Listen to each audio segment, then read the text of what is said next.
Mtazamaji, wakazi wa mitaa ya Daima, Muigain, Dekoma na maeneo jirani huko Juja, kaunti ya Kiambu wameanzisha mradi wa kujikarabatia barabara mbovu eneo hilo.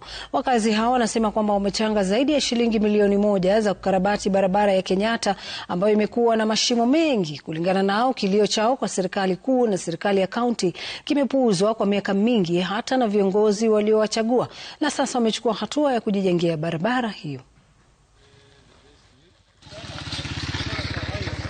Tulibomoa ile rami ilikuwa hapo ya mashimo, tukaweka hii base mpya ya hardcore ikawa properly hard packed, na tukaweka hii gravel ya juu ambayo sasa ndio iweze kustabilize, na sasa imebakisha tu lami.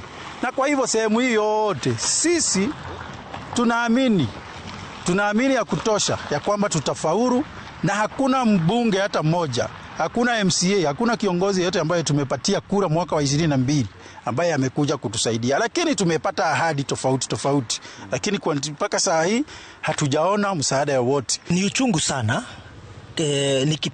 Nimesimamisha mambo zingine ama naenda an extra mile kuenda kutoa pesa ya kulipa hivi kutengeneza barabara ambazo tunafaa kutengenezewa na serikali ya kaunti pamoja na serikali kuu, lakini haijatengenezwa.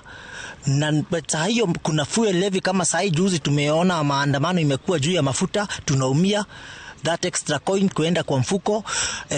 Tuko na watoto wanahitaji kulipua mashule. Kuna mambo lazima mambo iendelee, ile day to day life lazima iende, lakini tunalazimishwa sisi kujitengenezea barabara ambazo tunafaa kutengenezwa na serikali ambayo tulichagua, ambao walisema ni ya hasla. Mnajua tu venye economy iko. Si ati tuko na pesa, lakini nicho kidogo uko nacho unafinya side moja. Unasema wacha tu school fees ipeleke kidogo. Tuweke side gani? Juu kama tunalipa school fees na hatuna barabara, watoto watapitia wapi? Si sasa mtu anajisukuma, tunasema tulipe school fees kidogo, hii nyingine tuweke kwa barabara tupate kutembea. Na kama hii barabara haiko, tutaenda kutafuta hiyo pesa aje? Wengine wetu ni wafanyabiashara, tutaenda aje? Sasa lazima hii barabara ikuwe sawa ili tuweze kutokea.